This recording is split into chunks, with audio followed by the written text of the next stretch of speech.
Minha família me renegou depois que a noiva do meu irmão me acusou de agressão sexual. Eles queriam minhas ações da empresa, mas... Eu sou Alex, tenho 32 anos, e meus próprios pais e irmão me expulsaram de casa depois que a noiva do meu irmão me acusou falsamente de agressão sexual, tudo para roubar minha herança. Tudo começou no que deveria ser um jantar normal de domingo, mas sendo honesto, nossos jantares em família não eram normais há muito tempo. Eles haviam se tornado um palco, um teatro onde tensões não declaradas fervilhavam logo abaixo da superfície de conversas educadas. Meu pai, Gerald, presidia na cabeceira da mesa, um rei em seu castelo, enquanto minha mãe, Marta, representava o papel da rainha sempre solidária, seus sorrisos nunca chegando realmente aos olhos. Do outro lado da mesa estava meu irmão mais novo, Ryan. Ele tinha uma energia inquieta, uma necessidade de ser o centro das atenções. E grudada ao seu lado, como sempre, estava sua noiva, Melissa. Na superfície, ela era perfeita, bonita, charmosa, sempre pronta com um elogio. Mas por baixo, eu sempre sentia algo frio e afiado, como um caco de vidro escondido em veludo. Naquela noite, o ar estava particularmente pesado. Por semanas, o único tópico de conversa havia sido a visão. O plano grandioso e imprudente de expansão de Ryan e Melissa para a Henderson Construction, a empresa que meu avô havia construído do nada. A refeição começou com as falsas cortesias de sempre. Melissa elogiou o assado da minha mãe pela 100ª vez. Meu pai se gabou sobre um jogo de golfe. Ryan falou alto sobre um carro esportivo novo que estava pensando em comprar. Eu fiquei na maior parte quieto, organizando as planilhas que havia imprimido ao lado do meu prato. Eu sabia que um confronto era inevitável. Ainda olhando seus pequenos números, Alex? Ryan disse com um sorriso sarcástico, gesticulando para meus papéis com o garfo. Você precisa tirar a cabeça das planilhas e ver o panorama geral. Melissa interferiu, sua voz como mel misturado com veneno. Ryan tem um dom para ver o futuro, não acham, Gerald? Algumas pessoas são apenas construtores, eles veem o que está bem na frente deles. Mais visionários, eles veem o que poderia ser. Foi uma pequena provocação magistral, separando claramente eu, a abelha operária, deles, os pensadores. Foi projetada para adular meu pai, que se considerava um magnata, e funcionou perfeitamente. A garota tem razão, meu pai resmungou, dando uma grande mordida no assado. Você não pode construir um império tendo medo de gastar dinheiro. Essa foi minha deixa. Endireitei os papéis, minhas mãos firmes apesar da raiva fervilhando no meu estômago. Isso não é sobre ter medo, pai. É sobre ser inteligente.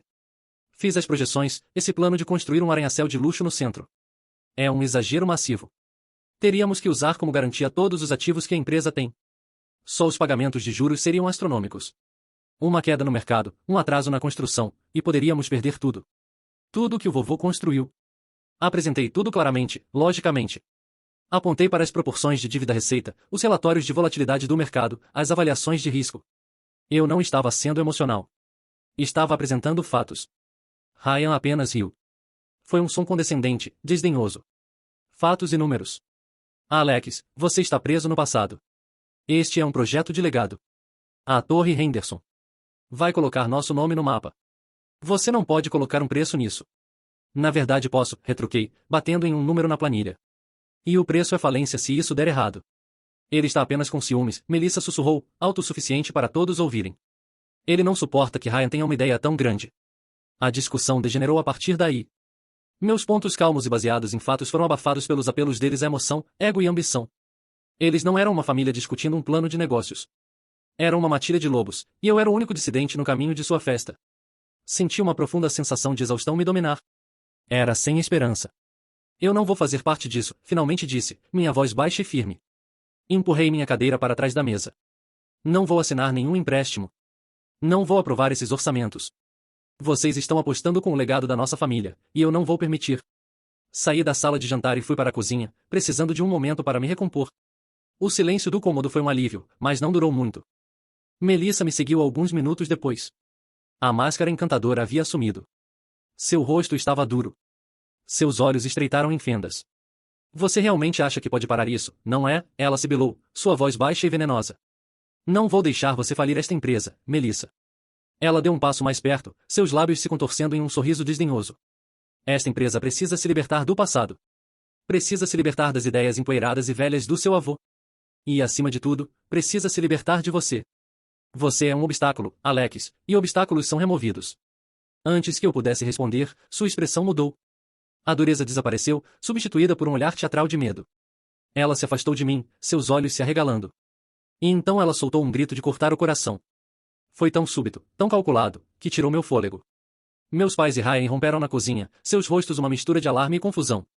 Melissa apontou um dedo trêmulo para mim, lágrimas escorrendo pelo seu rosto em uma cascata instantânea e perfeita. Ele Ele me agarrou, ela soluçou, apertando o braço. Ele disse que se eu não fizesse Ryan cancelar o plano de expansão, ele me faria pagar. Ele tentou. Tentou se forçar sobre mim.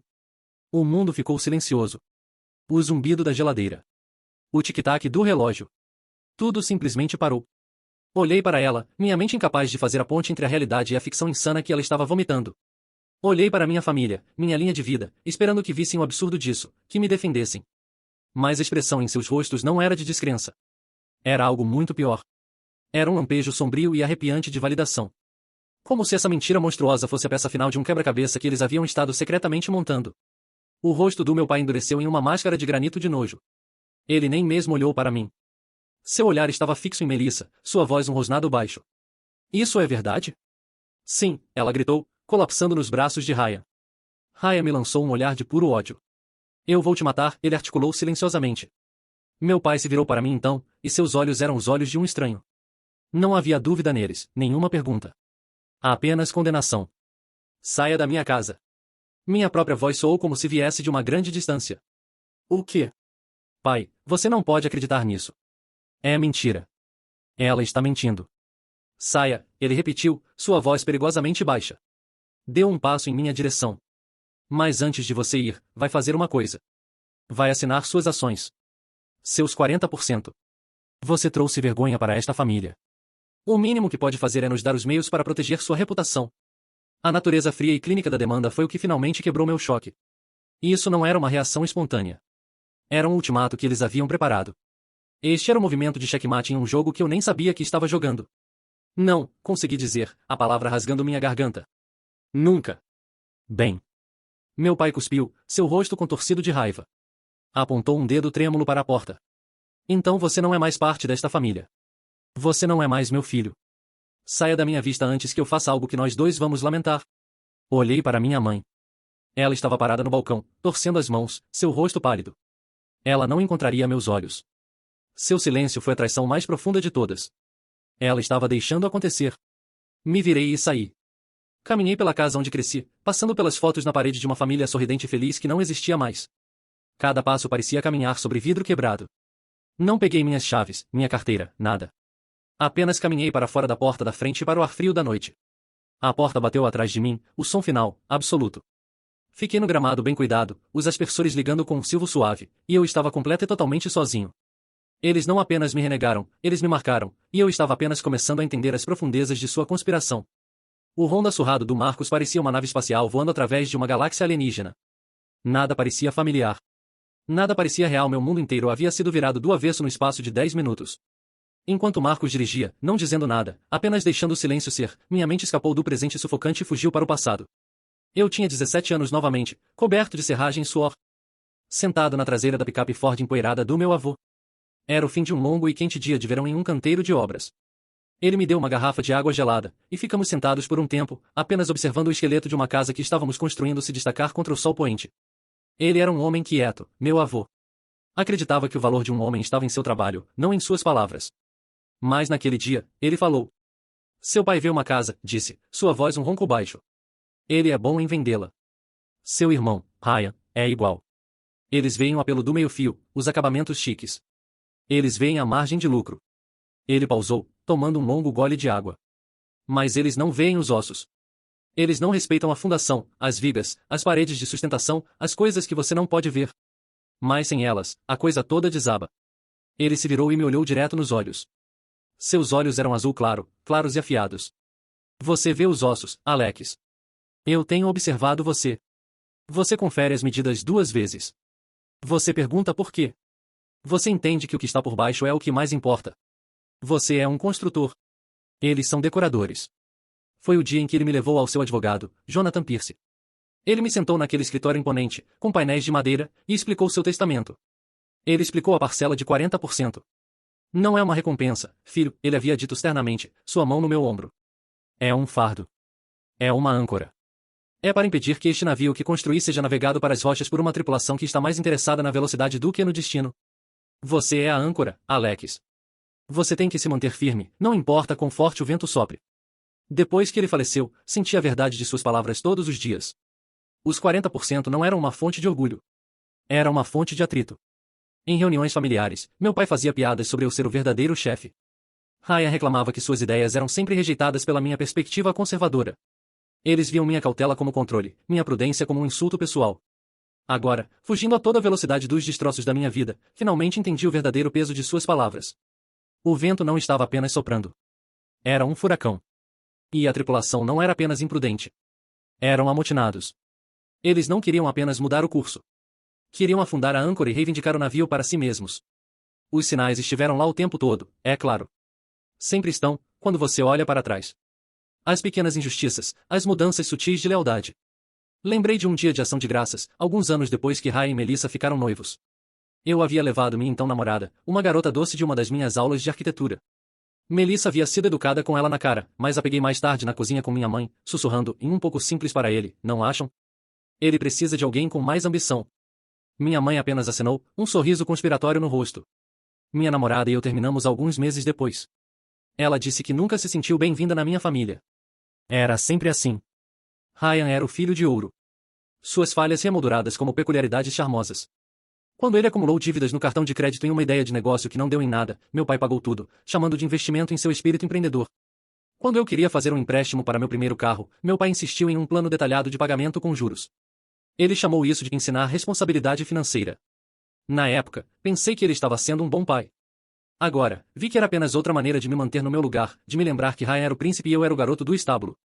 Melissa foi o catalisador. Ela viu as rachaduras na nossa família e habilmente as alargou. Ela aprendeu as fraquezas de todos. Para minha mãe, era um desejo pela filha que nunca teve. Melissa preencheu esse papel perfeitamente, ligando diariamente, pedindo conselhos, fazendo minha mãe se sentir necessária e central. Para meu pai, era seu ego. Melissa elogiava sua perspicácia nos negócios, dizendo que ele era uma lenda, que seus filhos tinham sorte de ter sua orientação. Ela o fazia acreditar que era o rei sábio, quando na realidade, ela era quem sussurrava em seu ouvido, puxando as cordas. Eu não era cego a isso. Falava com Marcos sobre isso constantemente. É como se ela fosse um vírus, cara. Eu disse a ele uma noite, ela infectou todo o sistema. Eles dependem de cada palavra dela. E ela me olha como se eu fosse um problema que precisa ser resolvido. Marcos, sempre o pragmático, havia me olhado diretamente nos olhos. Então você precisa estar preparado. Pessoas assim, elas não querem apenas vencer. Elas querem destruir a competição. Você é a competição, Alex. Suas palavras foram proféticas. O plano de expansão foi sua obra-prima de manipulação. Era grande, era brilhante, era arriscado. Tudo projetado para atrair a ambição de Ryan e o ego do meu pai. E minha oposição inevitável e lógica era uma parte crucial de seu plano. Ela sabia que eu me oporia. Ela contava com isso. Isso permitiu que ela me pintasse como vilão, o irmão mais velho ciumento, a relíquia atrapalhando o progresso. Ela não apenas criou um problema. Ela criou uma narrativa. E em sua história, eu tinha que ser removido. Você não pode ficar aqui, Marcos disse enquanto sentávamos em seu apartamento apertado. As luzes piscantes de uma loja de conveniência próxima pintavam listras na parede. Eles vão te encontrar. Vão continuar atacando você até você quebrar. Os próximos dias foram um borrão de horror crescente. O interrogatório policial foi humilhante. Sentei em uma sala pequena sem janelas enquanto dois detetives desmontavam minha vida. Eles perguntaram sobre meu relacionamento com Melissa, com minha família. Cada negação que fiz parecia me fazer parecer mais culpado. Eles finalmente me liberaram, citando uma total falta de evidências. Mas a ameaça de acusações pairou sobre minha cabeça. Então veio o e-mail da universidade, me suspendendo do campus. Seguido pela descoberta de que meu pai havia congelado minha conta bancária. Eu era um pária sem recursos. Eles me tinham exatamente onde queriam. Foi quando minha prima Emma ligou. Sua voz era um sussurro aterrorizado. Alex, eles estão triturando documentos na contabilidade. Vi uma fatura para uma empresa de consultoria. A empresa está registrada no nome de solteira da Melissa. Eles têm pago centenas de milhares de dólares para ela por meses. Desfalque. Foi a peça final do quebra-cabeça. Não era apenas sobre minhas ações. Era um golpe de longo prazo. Eles estavam sangrando a empresa até secar, fabricando uma crise futura para agotá-la completamente. Minha cabeça rodou com a pura maldade disso. Naquela noite, eu sabia que tinha que fugir. Mas eu não fugiria de mãos vazias. Fiz Emma me enviar por e-mail todos os pedaços de evidência que ela pudesse copiar com segurança. Coloquei tudo em 2 pendrives criptografados. Encontrei Marcos em um parque deserto à meia-noite. O ar estava frio, e minha respiração formava nuvens na minha frente. Entreguei a ele um dos drives. Esta é minha apólice de seguro, disse, minha voz rouca. Esta é a prova do desfalque. Se eu desaparecer, se eles tentarem me declarar legalmente morto, se eles liquidarem a empresa, você leva isso para a SEC e para o promotor. Você os queima até o chão. Me prometa. Ele pegou o drive, sua mão se fechando firmemente sobre ele. Eu prometo, disse, sua voz espessa de emoção. Para que serve sua outra cópia? Essa vai para Jonathan Pierce, disse.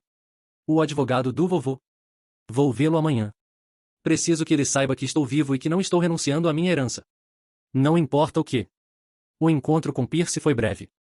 Não contei tudo a ele. Apenas disse que ia embora por um tempo para minha própria segurança e que ele não deveria acreditar em nenhuma história que minha família pudesse inventar. Dei a ele o segundo pendrive. Guarde isso para mim, Sr. Pierce. Para a segurança. Ele me olhou com seus olhos afiados e avaliadores, acenou uma vez, e trancou o drive na gaveta de sua mesa. Naquela noite, com algumas centenas de dólares em dinheiro e uma bolsa com 2 mudas de roupa, embarquei em um ônibus Greyhound indo para o oeste. Enquanto as luzes da cidade desapareciam atrás de mim, não me senti como uma vítima. O choque e a dor ainda estavam lá, mas por baixo deles, um novo sentimento estava criando raízes. Determinação fria e dura. Esta não era uma fuga. Era uma retirada tática. Eles haviam vencido a primeira batalha com um ataque surpresa devastador. Mas a guerra estava longe de terminar, e eu passaria cada dia no meu exílio ficando mais forte, me preparando para meu retorno. O mundo tem uma maneira de chutar você quando está por baixo. Não é suficiente ser traído pela sua família. O sistema tem que dar seus golpes também. O interrogatório policial foi o começo. Sentei por 6 horas em uma sala sem janelas que cheirava a café velho e desinfetante. 2 detetives, um homem e uma mulher, fizeram o jogo do policial bom, policial mau.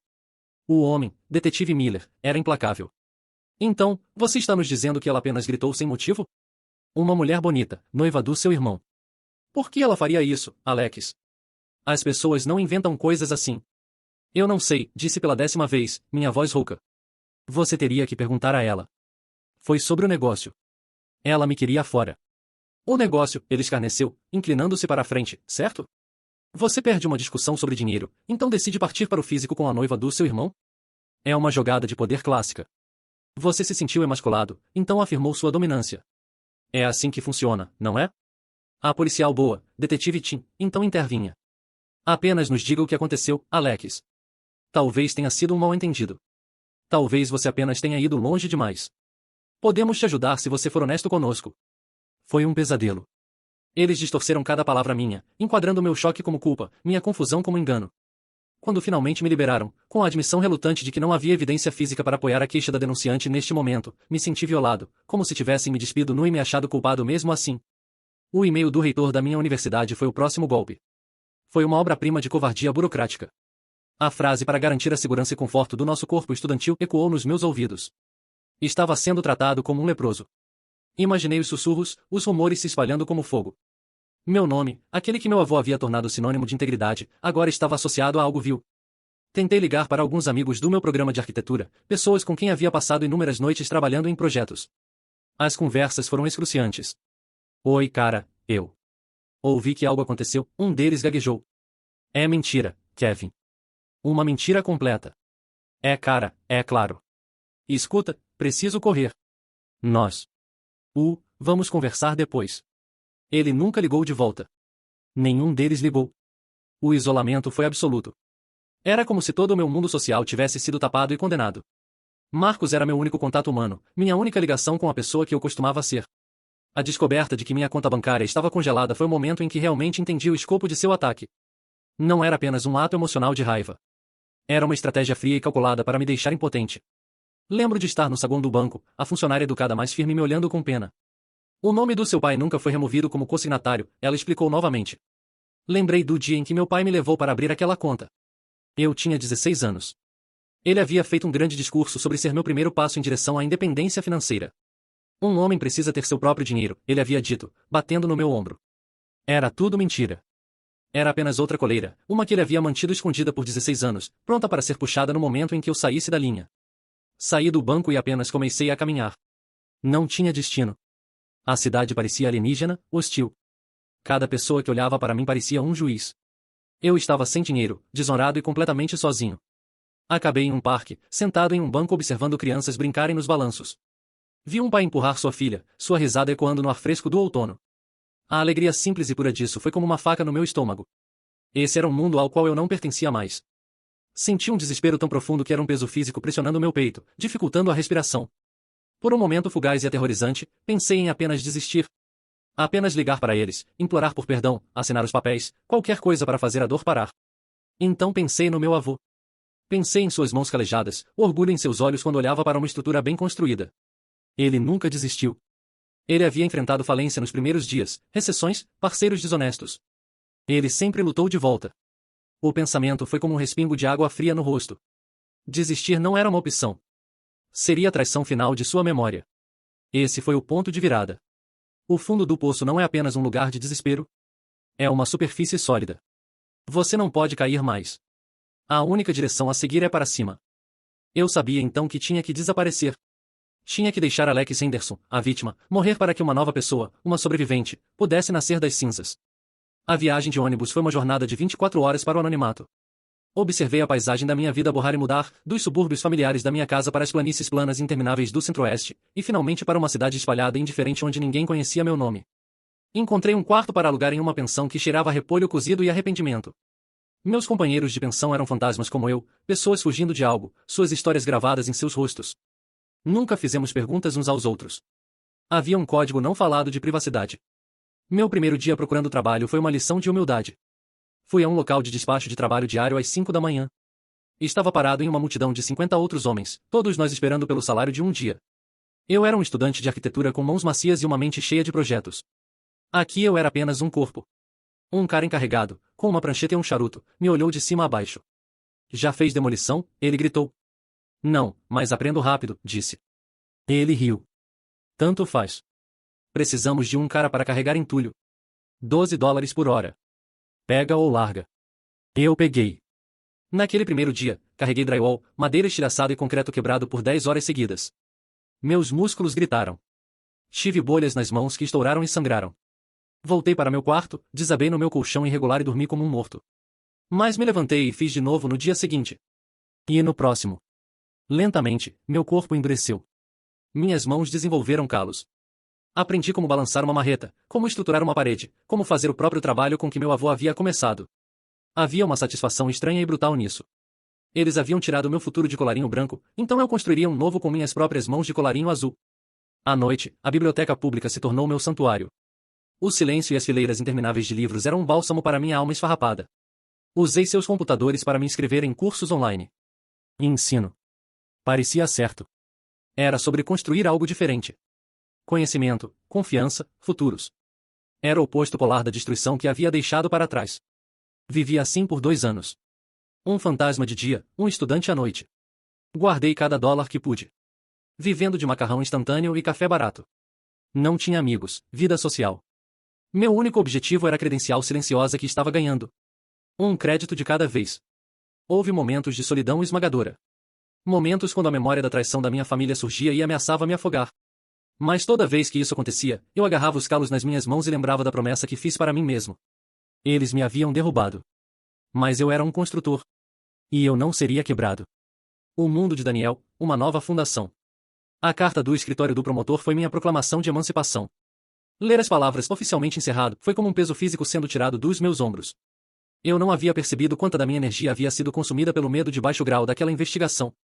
A possibilidade de que eles ainda pudessem me arrastar de volta e tentar me arruinar ainda mais. Com essa ameaça removida, dei o passo final. Entrei em um tribunal frio do condado, fiquei diante de um juiz e fiz um juramento. Alex Henderson saiu daquele tribunal e Daniel Croft nasceu. O nome soou estranho na minha boca no início, como um terno mal ajustado. Mas também era um escudo. Era a liberdade. A oferta de emprego da escola internacional na Europa foi uma linha de vida de outro universo. O pensamento de colocar um oceano entre mim e meu passado era intoxicante. Comprei a passagem só de ida mais barata que pude encontrar, arrumei minha única bagagem e entrei naquele avião sem nenhum olhar para trás. A cidade era como algo saído de um conto de fadas. Ruas de paralelepípedos, prédios antigos, uma língua que eu não entendia. Era o lugar perfeito para ser anônimo. A própria escola era meu refúgio. A diretora, Sofia, era uma mulher formidável na casa dos 60 com uma mente afiada e uma intuição ainda mais afiada. Durante minha entrevista, ela havia olhado para meu currículo escasso, um diploma de ensino de uma faculdade online. Uma série de trabalhos manuais, e então havia olhado para mim. Você tem olhos velhos para um homem jovem, ela havia dito, não sem gentileza. Você viu coisas, mas está aqui agora. Tudo o que importa para mim é o que você faz dentro dessas paredes. Ela me deu uma chance quando mais ninguém teria dado, e resolvi trabalhar 2 vezes mais para provar que ela estava certa. E então havia a Catherine. A vi pela primeira vez na sala de arte da escola. Ela estava trabalhando com um jovem estudante problemático, sua voz baixa e calmante, suas mãos guiando as dele enquanto ele moldava um pedaço de argila. Havia uma força silenciosa sobre ela, um poço profundo de empatia em seus olhos. Ela irradiava uma calma que eu, um homem feito de bordas irregulares e nervos em carne viva, era desesperadamente atraído. Nossas primeiras conversas foram desajeitadas. Eu estava enferrujado, fora de prática com interação humana normal. Mantive minhas respostas curtas, minha história vaga. Mas ela era infinitamente paciente. Ela nunca pressionou. Ela apenas criou um espaço seguro e esperou que eu entrasse nele. Uma tarde, estávamos tomando café na sala dos professores. Ela estava contando uma história engraçada sobre sua infância, e eu soltei uma risada real e genuína. O som me surpreendeu. Não conseguia lembrar da última vez que havia rido assim. Ela parou, sua cabeça inclinada. Aí está você, disse suavemente. O que quer dizer? Eu sabia que havia um sorriso aí em algum lugar, disse, seu próprio sorriso iluminando seu rosto. Fica bem em você, Daniel. Esse foi o começo. Ela lentamente me tirou da minha concha. Ela me fez sentir seguro, seguro o suficiente para que uma noite, sentado em um banco pelo rio que atravessava a cidade, eu contasse a ela um pedaço da verdade. Não contei os detalhes da acusação, mas contei sobre a traição familiar, sobre perder minha herança e ter que recomeçar. Ela ouviu sem interromper, seus olhos cheios de uma tristeza que era por mim, não de mim. Quando terminei, ela não ofereceu platitudes ou soluções fáceis. Ela apenas pegou minha mão. Foi um gesto simples, mas foi tudo. A primeira vez que ela me tocou, eu havia me encolhido. Desta vez, segurei firme. Sua mão era quente e firme, parecia uma âncora numa tempestade. O mundo de Alex, as primeiras rachaduras. De volta em casa, os escritórios da Henderson Construction haviam sido transformados. Melissa havia contratado um designer de interiores caro. A mobília sólida e funcional de carvalho que meu avô favorecia havia sumido, substituída por vidro, cromo e arte abstrata. Parecia uma paródia de uma empresa de tecnologia moderna. Ryan sentava no meu antigo escritório atrás de uma mesa grande demais para ele, representando o papel do CEO Outshot. Ele estava no telefone com um empreiteiro para seu novo projeto de arranha-céu. Como assim o relatório do solo voltou negativo? Ele gritou, sua voz rachando de estresse. Temos que afundar estacas mais profundas? Você sabe quanto isso vai custar? Apenas faça funcionar. Não me importo como. Melissa, sempre a mestre de marionete serena, massageou seus ombros. É apenas um custo inicial, amor. Pense nas vistas da cobertura. Podemos adicionar outro 1 milhão ao preço dessas unidades para cobrir isso. Está tudo bem. Gerald entrou, seu rosto parecendo mais cinza que na semana anterior. Ele estava segurando uma carta do banco. Ryan, o banco está pedindo um plano de negócios revisado. Eles estão ficando nervosos sobre nossa proporção dívida-ativo. Estão questionando nossa liquidez. Pai, o banco está cheio de velhos que pensam como você, Alex, Ryan disse desdenhosamente. Eles não entendem desenvolvimento de alto risco. Vou mandar uma brochura brilhante para eles. E isso vai calá-los. Isso não é piada. A voz de Gerald se elevou, uma ocorrência rara. Esta é nossa reputação. Seu avô teve um histórico de crédito perfeito por 50 anos. E vovô nunca construiu nada mais alto que 10 andares, Melissa interferiu suavemente, seu sorriso nunca vacilando. Ele construiu uma fundação, Gerald. Ryan está construindo um monumento. É um jogo diferente. Gerald olhou para os dois, para sua confiança arrogante e inabalável. Ele queria discutir, gritar que eles estavam dirigindo a empresa para um precipício. Mas não podia, porque admitir que estavam errados seria admitir que ele havia destruído seu outro filho, seu filho inocente, por nada. Então ele apenas acenou, a dúvida um gosto azedo na sua boca. E saiu do escritório. O mundo de Daniel, construindo um lar. Um ano depois, Catherine e eu ficamos no jardim dos pais dela e prometemos amar e honrar um ao outro pelo resto de nossas vidas. Seu pai, Robert, fez um discurso na pequena recepção. Ele ergueu seu copo para mim. Para Daniel, disse, sua voz ecoando. Não sei muito sobre de onde ele veio, mas sei do que ele é feito. Ele é um bom homem, e faz minha filha feliz. Isso é tudo que um pai pode pedir. Bem-vindo à família, filho. A palavra filho me atingiu com a força de um golpe físico. Era uma palavra que pensei que nunca ouviria novamente com esse tipo de calor genuíno. Eu tinha uma família novamente, uma real. O mundo de Alex, as primeiras rachaduras. Um gerente de projeto veterano, um homem chamado Dave que havia trabalhado com meu avô por 30 anos, estava no escritório de Ryan, sua carta de demissão na mão.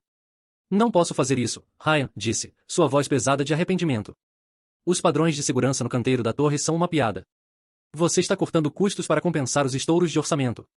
Alguém vai se machucar. Esse não é o jeito Henderson. Ryan se recostou na cadeira, colocando os pés na mesa. O jeito Henderson é ganhar dinheiro, Dave. Talvez você tenha ficado velho e lento demais para um novo jeito de fazer as coisas. Não deixe a porta bater na sua bunda na saída. Dave apenas balançou a cabeça, colocou a carta na mesa e se afastou da empresa a qual havia dedicado sua vida. A fundação estava desmoronando, um bom homem de cada vez. O mundo de Daniel, um novo legado. O nascimento dos nossos gêmeos, Léo e Lily, foi o dia em que minha nova vida realmente começou. Segurando-os, tão pequenos e perfeitos, senti um amor tão feroz e protetor que foi avassalador. Toda a amargura, toda a raiva que havia guardado por tanto tempo, pareceu se dissolver diante daquele amor imenso. Meu propósito não era mais sobre conseguir vingança. Era sobre eles. Era sobre ser o melhor pai que eu pudesse ser. Sobre dar a eles a infância segura e amorosa que eu havia perdido. Eu era Daniel Croft. Marido, pai, professor. O fantasma de Alex Henderson finalmente havia sido enterrado, ou assim eu pensava. Mas o problema com fantasmas é que eles têm negócios inacabados. E numa tarde brilhante e ensolarada, meu passado veio me recuperar. Na casa da família Henderson, um pânico silencioso e sufocante havia criado raízes. O aviso de execução hipotecária do banco estava no balcão da cozinha, uma lápide de papel branco para um legado de 3 gerações.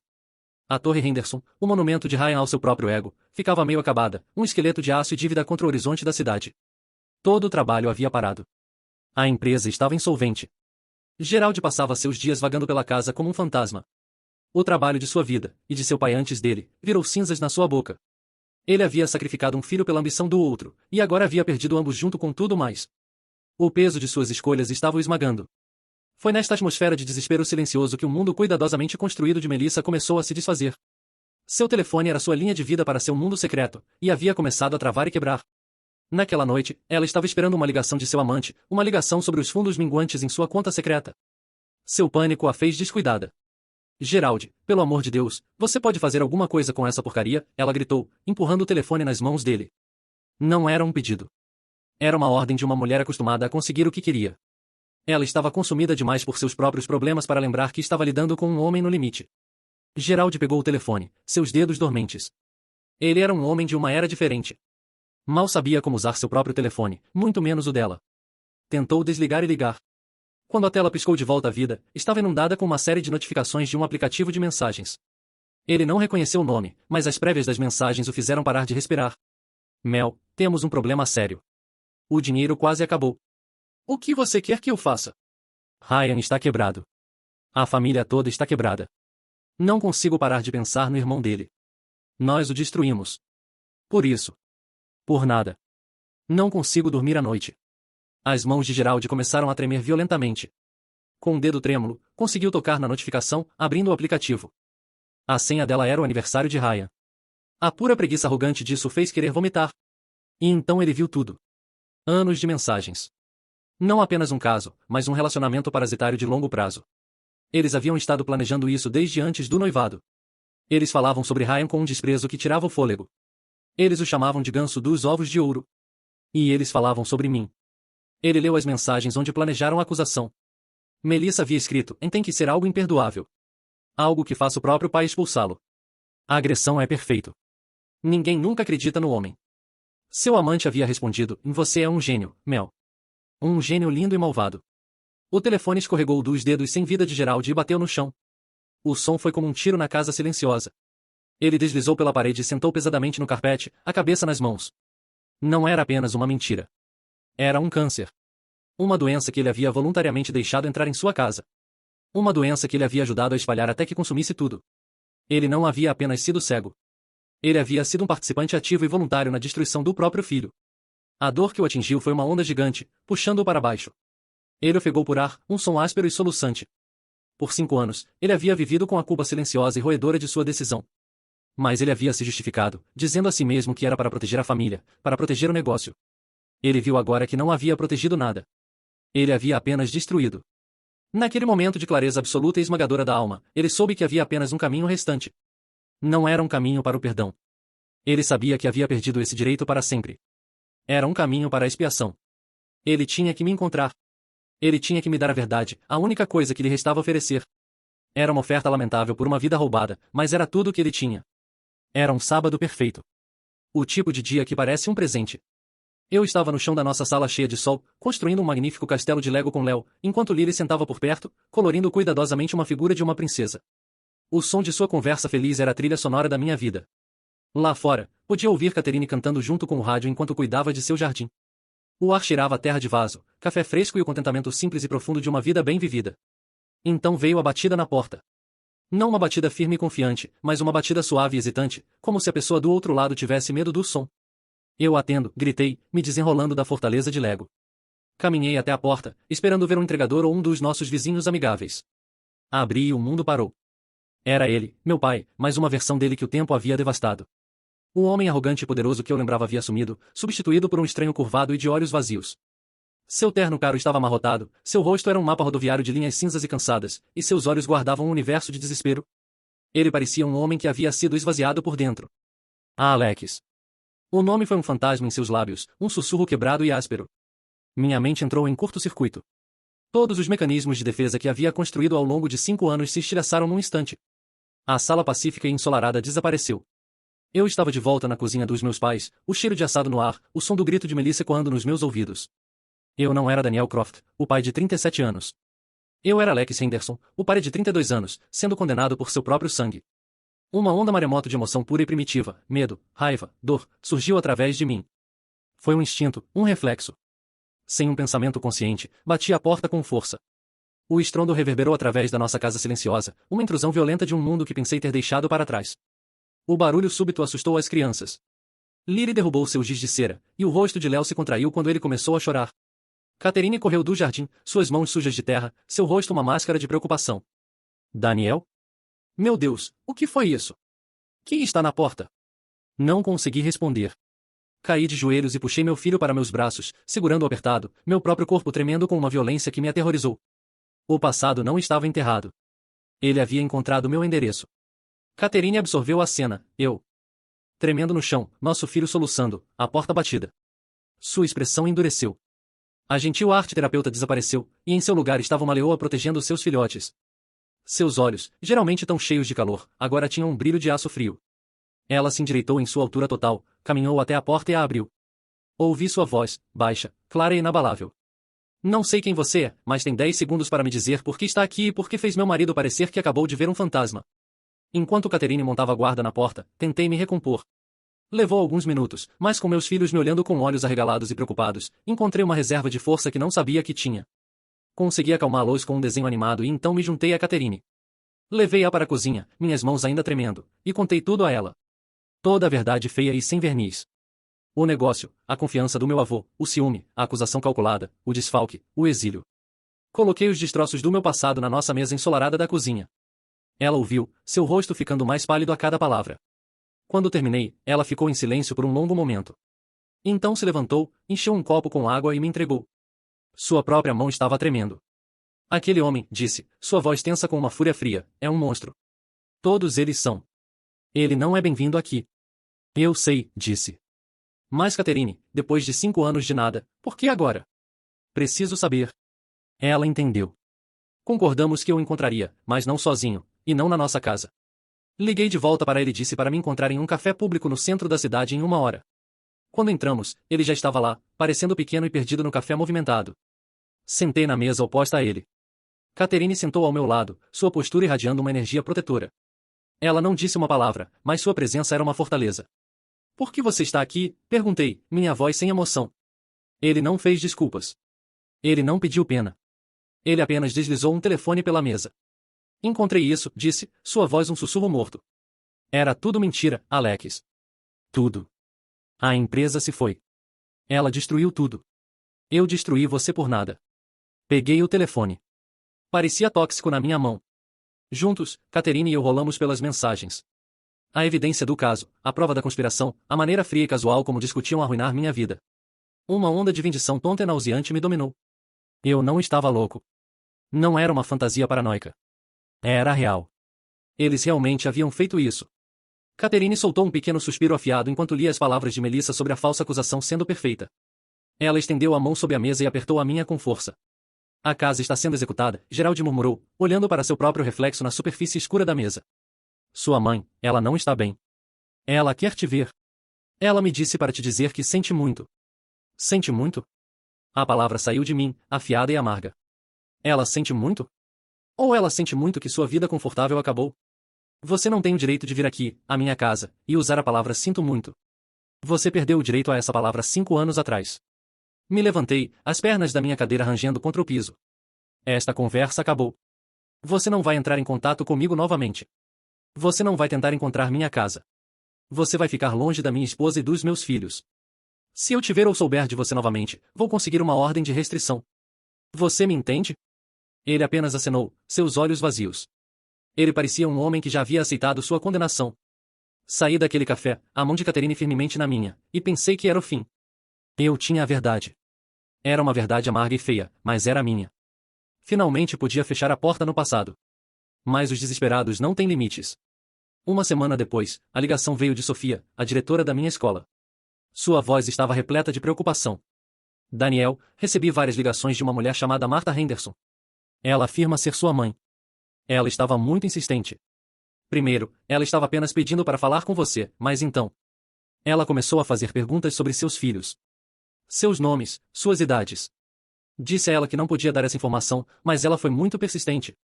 Achei que você deveria saber. No momento em que ouvi essas palavras, algo dentro de mim se partiu. A carapaça fria e dura de controle que havia mantido por anos rachou, e pura raiva incandescente se derramou. Eles haviam cruzado a única linha que nunca poderia ser cruzada. Eles estavam tentando alcançar suas mãos tóxicas e venenosas nas vidas dos meus filhos. Isso não era mais sobre minha dor ou meu passado. Isso era sobre proteger meu futuro. Minha família. Minha família real. Desliguei o telefone com Sofia e imediatamente reservei um voo. Liguei para Marcos. Estou voltando para casa. Prepare a apólice de seguro. Então fiz a ligação que havia esperado 5 anos para fazer. Jonathan Pierce, por favor. Sua voz calma e firme veio na linha. Pierce falando. Senhor Pierce, disse. Minha voz firme e fria como gelo. Aqui é Daniel Croft. É hora de ativar a cláusula. O voo através do Atlântico foi um cadinho de transformação. Por 8 horas, sentei na cabine escura, o zumbido dos motores como fundo para o conselho de guerra sendo realizado na minha mente. Eu não era o mesmo homem que havia fugido em um ônibus 5 anos atrás. Aquele homem era uma vítima, correndo por instinto e medo. Este homem, Daniel Croft, era um pai e marido, voando em direção a uma batalha que havia escolhido. Eu estava cheio não de medo, mas com um propósito frio e claro. O propósito de um predador. Marcos me encontrou no portão de chegadas. Os anos haviam sido gentis com ele, mas podia ver o estresse da minha situação refletido em seus olhos. Ele não perdeu tempo com conversa fiada. Ele me puxou para um abraço feroz e fraternal. Tem o drive, disse baixinho. Sua mão batendo no meu ombro. Esteve no meu cofre por 5 anos. Nunca olhei para ele, como você pediu. Está pronto para isso? Estou pronto, disse, e as palavras soaram mais verdadeiras que qualquer coisa que já havia dito. Do aeroporto, fomos diretamente aos escritórios de advocacia do centro da cidade de Pierce, em de Sutton. Jonathan Pierce me cumprimentou não como um cliente, mas como filho de um amigo antigo e respeitado. Seu escritório era uma fortaleza de madeira escura, livros encadernados em couro e a dignidade silenciosa de dinheiro antigo e princípios ainda mais antigos. Daniel, disse, seu aperto de mão firme. Confesso que estive esperando esta ligação. Seu avô foi meu amigo por mais de 40 anos. O que sua família fez foi uma mancha na memória dele. Estou feliz de finalmente poder te ajudar a limpá-la. Ele gesticulou para eu me sentar, enquanto Marcos ficou perto da porta como uma sentinela. Pierce juntou os dedos, sua expressão sombria. Revisei os documentos da confiança e a evidência que você me forneceu 5 anos atrás.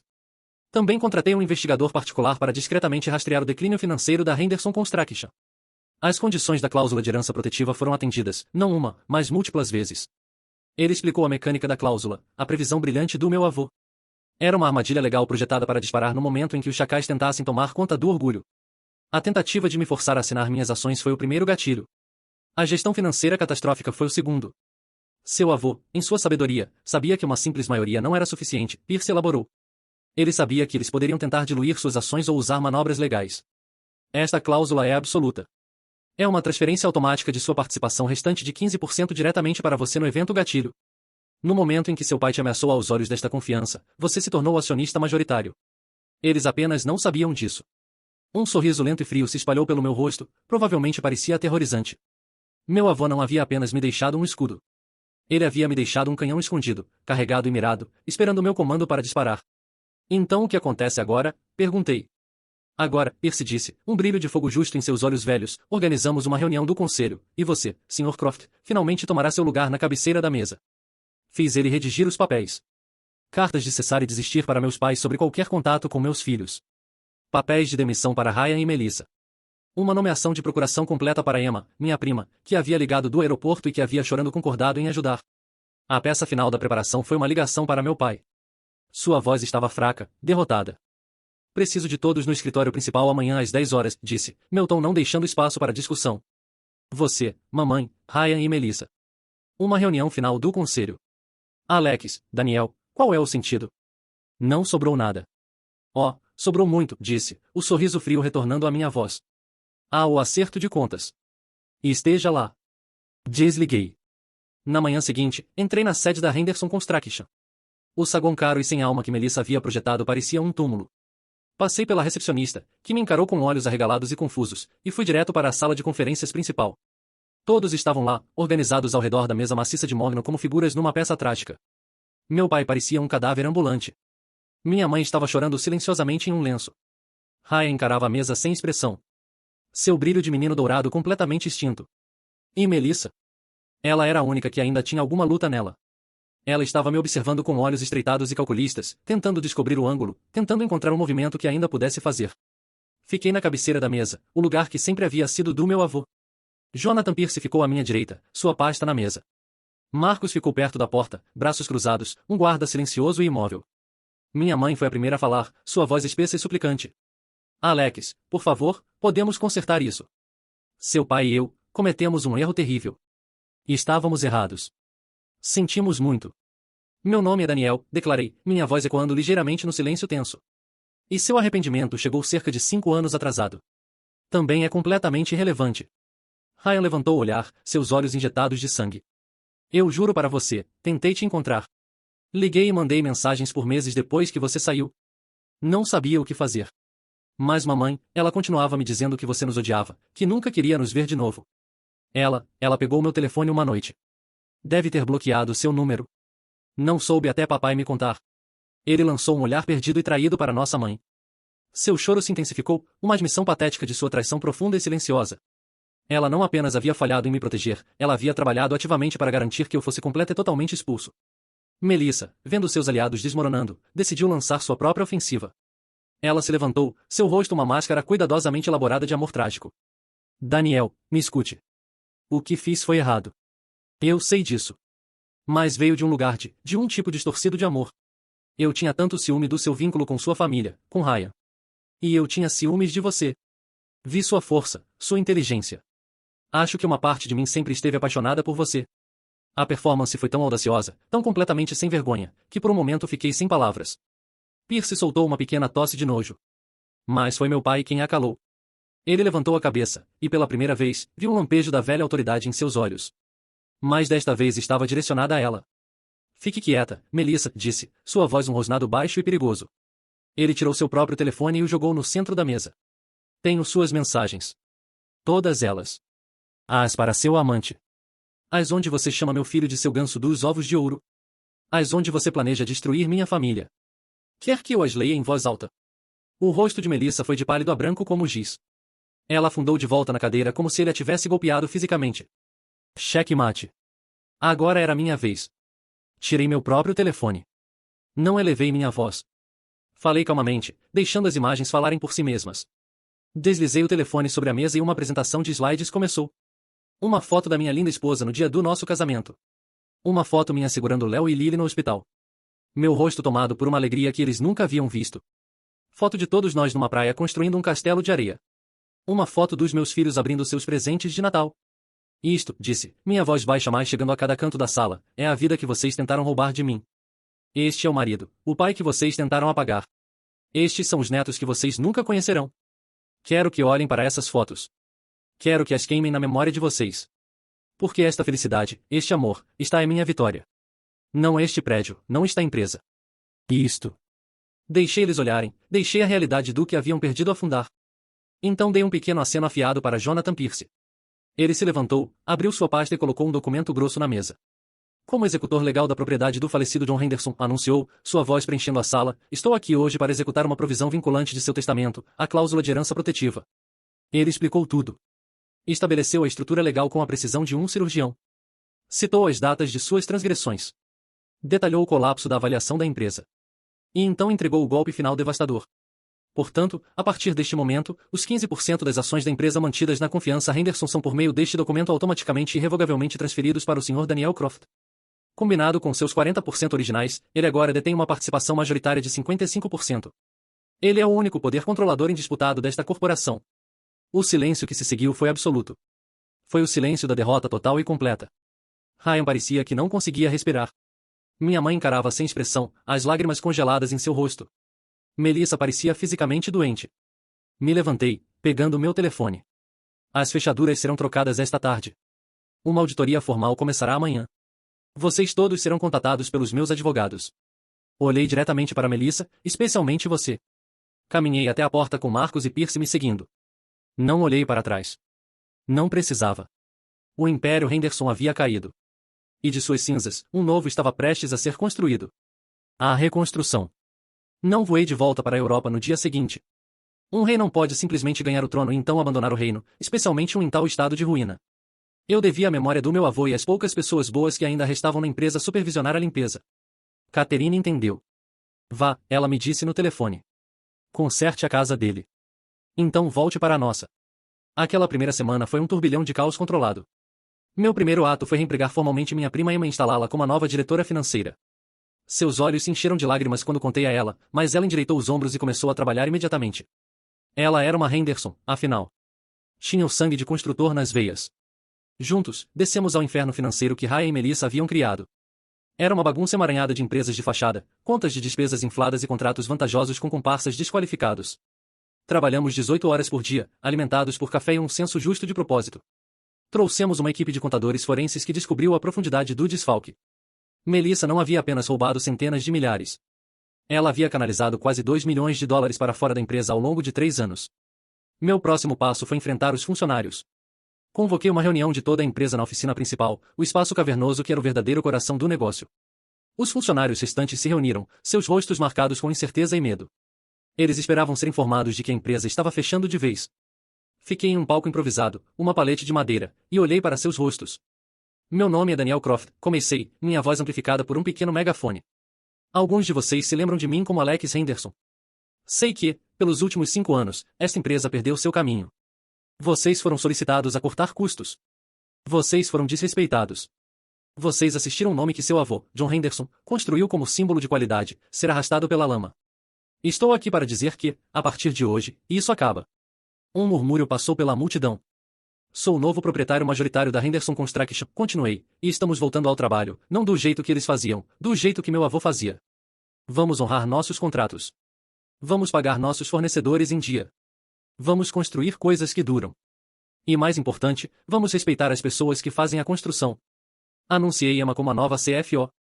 Anunciei que o programa de contrapartida 401k estava sendo imediatamente restituído, retroativo ao dia em que foi cortado. Anunciei um bônus de 10% para cada funcionário atual a ser pago dos meus próprios fundos pessoais como agradecimento por sua lealdade durante os tempos sombrios. A reação foi impressionante. Começou com aplausos esparsos, depois cresceu para um rugido. Homens e mulheres que pareciam derrotados momentos antes agora estavam de pé, aplaudindo, alguns deles enxugando lágrimas dos olhos. Não era sobre o dinheiro. Era sobre respeito.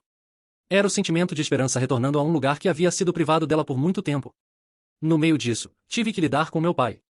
Ele aparecia no escritório todos os dias, um fantasma assombrando os corredores. Dei a ele um pequeno escritório sem janelas, uma das antigas salas de capataz, e o título de consultor sênior. Seu trabalho, disse a ele, era escrever tudo o que sabia sobre cada projeto, cada cliente, cada relacionamento com subempreiteiros dos últimos 30 anos. Era trabalho braçal, mas era informação vital que apenas ele possuía. Ele aceitou a tarefa sem reclamação. Ele se sentaria naquele pequeno escritório por horas, escrevendo em um bloco legal com sua caligrafia limpa de arquiteto. Era sua penitência. Mal falávamos. Havia um abismo vasto e silencioso entre nós que palavras não podiam mais cruzar. Ele estava me ajudando a reconstruir, e à sua própria maneira silenciosa ele estava tentando se redimir. Mas não haveria perdão. Algumas fundações, uma vez estilhaçadas, nunca podem ser verdadeiramente reparadas. Depois de 3 meses de trabalho intenso, a empresa estava estabilizada. O sangramento havia parado. Havíamos renegociado os empréstimos com o banco, apresentando a eles um plano de negócios sólido e realista. Havíamos demitido os comparsas, promovido pessoas talentosas de dentro, e começado a reconquistar a confiança de nossos clientes. A empresa estava ferida, mas sobreviveria. Pouco antes de estar programado para voar para casa, uma carta chegou para mim no escritório. Havia sido enviada para meu pai, com um bilhete pedindo para ele me repassar. Era de Ryan. Quase a joguei fora, mas me vi abrindo-a. A caligrafia estava trêmula, quase legível em lugares. Alex, começava. Não espero que você leia isso. Não mereço. Mas tenho que escrever mesmo assim. Melissa se foi. No dia que você nos demitiu. Ela fez as malas e desapareceu. Descobri depois que ela havia esvaziado nossas contas conjuntas. Tudo. Não ouvi dela desde então. Suspeito que esteja em um país sem tratado de extradição. Perder o dinheiro, a empresa. Isso não foi nada comparado ao silêncio neste apartamento vazio. Não tive nada além de tempo para pensar. Para repassar tudo na minha cabeça. Não há desculpa para o que fiz. Eu era um homem fraco, ciumento e patético. Toda a minha vida, senti que estava vivendo na sua sombra. Você era mais inteligente, você era mais talentoso, você era aquele em quem vovô se via. Eu odiava isso. Eu te odiava por isso. Melissa viu esse ódio e o nutriu. Ela o regou todos os dias até que crescesse em algo monstruoso. Ela me disse que eu era o verdadeiro herdeiro, o visionário.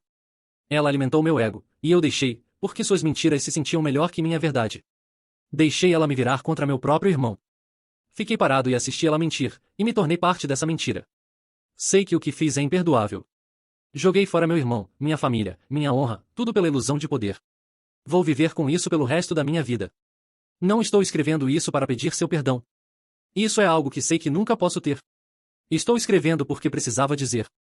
Admitir a verdade pelo menos uma vez para a pessoa que mais prejudiquei. Sinto muito de verdade, Alex, por tudo. Seu irmão, Ryan. Dobrei a carta. As palavras não curaram magicamente a ferida de 5 anos. Elas não apagaram a traição. Mas trouxeram um senso inesperado e silencioso de fechamento. O vilão da minha história finalmente havia reconhecido seu papel. Ele não era mais um monstro na minha mente, apenas um homem quebrado que eu conhecia antes. Era hora de finalmente fechar aquele capítulo. Um novo começo. 1 ano depois, voei minha família para casa para uma visita. Não era mais minha casa, mas era a herança dos meus filhos, e eu queria que eles a vissem. A empresa era irreconhecível dos destroços que havia encontrado. Era enxuta, eficiente e lucrativa. O nome Henderson era mais uma vez uma marca de qualidade. Emma era uma CFO brilhante, e meu pai, em seu papel consultivo silencioso, havia fornecido uma ponte inestimável do passado para o futuro. Levei Léo e Lily ao canteiro de obras do nosso projeto mais recente, uma biblioteca comunitária. Não era um arranha-céu vistoso, mas era um prédio sólido e bonito que serviria famílias por gerações. Era o tipo de projeto que meu avô teria amado. Me ajoelhei, colocando um braço ao redor de cada um dos meus filhos. Vejam aquilo, disse, apontando para os pedreiros cuidadosamente assentando suas fileiras. Isso é o que nossa família faz. Construímos coisas que são fortes e úteis, coisas que ajudam as pessoas. Seu bisavô, John, começou tudo isso. Léo olhou para mim, seus olhos arregalados de admiração. Você construiu isso, papai? Eu ajudei, disse, minha garganta apertando. Todos nós ajudamos. Catherine veio e ficou atrás de mim, suas mãos descansando nos meus ombros. Sua presença era um peso quente e firme. Ela não precisava dizer nada. Seu sorriso me disse tudo. Ela estava orgulhosa de mim, não por ganhar, mas por construir. Mais tarde, fomos ao parque, o mesmo onde havia dado a Marcos o drive todos aqueles anos atrás. Enquanto Catherine empurrava as crianças nos balanços, suas risadas ecoando no ar da tarde, senti uma sensação profunda de paz. Os fantasmas finalmente haviam partido. Eu os havia enfrentado, havia acertado minhas contas, e havia sobrevivido. Você está feliz por estar de volta? Catherine perguntou, vindo se sentar ao meu lado no banco. Estou feliz por estar aqui com você, disse, pegando sua mão. Este lugar é parte da minha história. Não é mais minha casa. Minha casa é onde quer que você e as crianças estejam. Havia integrado os dois mundos. O passado doloroso e o presente feliz não estavam mais em guerra. Eram apenas 2 capítulos diferentes no mesmo livro. E os melhores capítulos ainda estavam esperando para serem escritos. Reflexões finais. Então essa é minha história. É uma história longa, bagunçada e complicada. As cicatrizes daquela traição provavelmente nunca vão desaparecer completamente. Elas são parte do meu projeto agora. Um lembrete de que as estruturas mais resistentes são frequentemente aquelas que foram testadas pela tempestade. Aquelas que foram quebradas e então reconstruídas mais fortes que antes. Aprendi que família nem sempre é aquela em que você nasce. Às vezes é aquela que você constrói. Minha família é um melhor amigo que se tornou um cofre para meus segredos. É uma prima corajosa que escolheu lealdade sobre sua própria segurança. É a mulher que olhou para um homem quebrado e viu alguém que valia a pena amar. E os 2 filhos lindos que me ensinaram o verdadeiro significado do amor incondicional. Eles são meu norte verdadeiro. Minha fundação inabalável. Reconquistar a empresa nunca foi realmente o ponto. A verdadeira vitória não foi em recuperar a participação de 55%. Foi em perceber que meu valor próprio nunca esteve ligado a isso. Minha verdadeira herança do meu avô não foi um negócio. Foi seu caráter, sua integridade, seu espírito de construtor. Esse é o legado que quero passar para meus próprios filhos. Eles tentaram me derrubar, me reduzir a nada. E por um tempo, quase conseguiram. Mas eles fizeram um erro crítico de cálculo. Eles se esqueceram de que eu sou o neto do meu avô. Eu sou um construtor. Quando o seu mundo é demolido, você não apenas lamenta os escombros. Você pega as peças, salva o que é bom, e começa a construir novamente sobre uma fundação mais forte e verdadeira.